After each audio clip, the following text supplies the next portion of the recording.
Giêsu adung le vang non kalite vierde Giêsu adung le vang non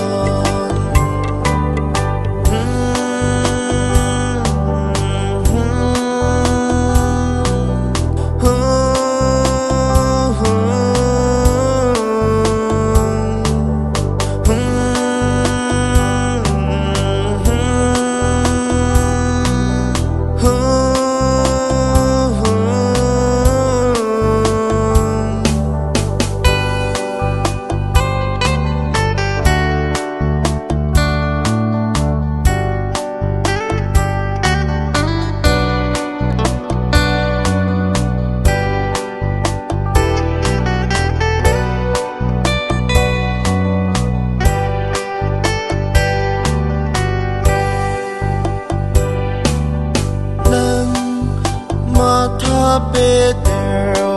rinon chi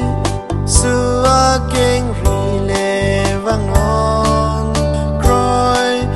ranang ning chi kier lanon chi su Kristo apan dengon kaliti vierde adung le vang non kalite vierde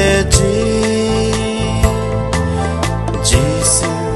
adung le vang non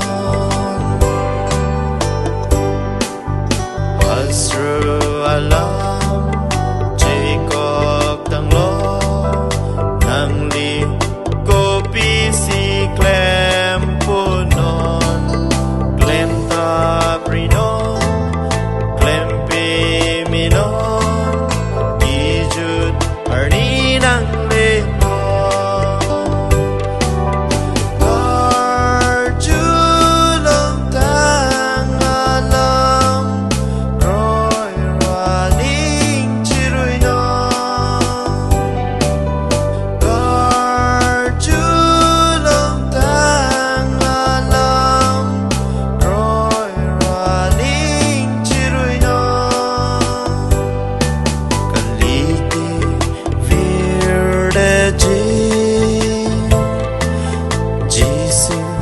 adung le vang non